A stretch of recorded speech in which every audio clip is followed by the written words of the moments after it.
Hi, this is Kneko Burney on Size Matters on the Wake Up America Media Network. Today we're going to talk about digital branding. So everyone tells you every day that it's all on the internet, and that's not 100% true, but a lot of business is happening online. So having a great digital experience, digital brand, and digital presence are going to be important for your business.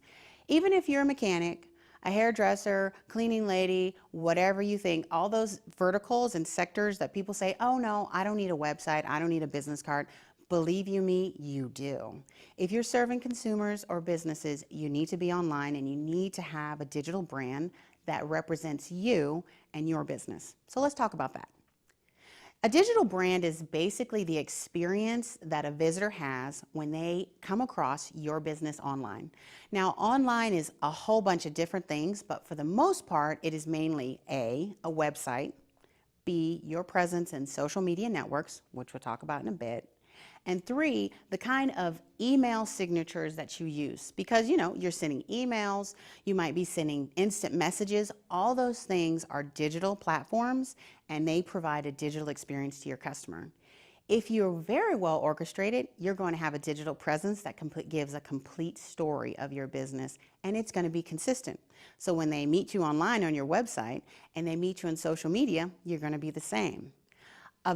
A not so good digital brand would be that you're one way online on your website and a completely different way when they're dealing with you in email or in social networks. So that's rule number 1, be consistent. So how do you do that?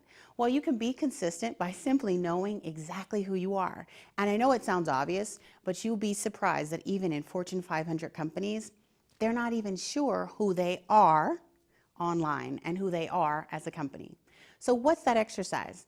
I often help my customers do this by doing a little brand workshop. So we're going to show you how to do it yourself.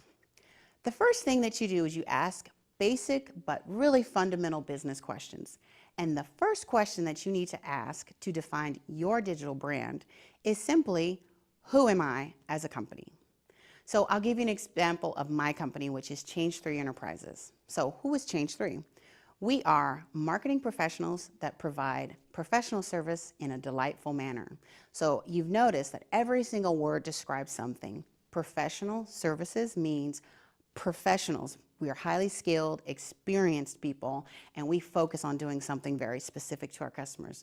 But we do it in a delightful way. So that means we're a little informal, we're a little friendly, and we're a whole lot of fun. And that is so important to go through and define that. I know it seems corny and you're like, hey, I want to make beer, I want to make chewing gum, or I want to fix cars. Yes, that's all really true. But by defining who you are and how you want to go to market, you make it easier for your customers to pick the right person to work with, and that's you. So that's one, know who you are. Next question is, who are you trying to serve? Now, a lot of folks make the mistake of trying to be all things to all people, and that's like the hugest mistake that you can make. And actually, the bigger the company, the more likely they're going to make that mistake. Even if you're small or even if you're large, size doesn't matter here, know who you want to serve.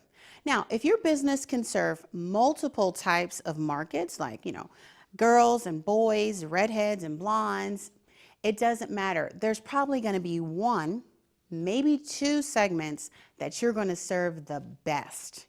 Focus on that as you start and think about who you want to serve. So why is it important to know who is your target market? It is important to know that because when you describe what you do and how you do it, you want to describe it in a way that's going to go pap, pap, slap them right in the face. So, for example, Change3, we are marketing professionals that offer professional services in a delightful manner to technology and B2B companies. Now, it's really important to put that little last bit, technology and B2B companies, in your brand statement because it also tells the market who you want to do business with. I do my business with companies that do business with businesses and companies that are in the technology field. Now, that doesn't mean that I don't serve other customers, because I do.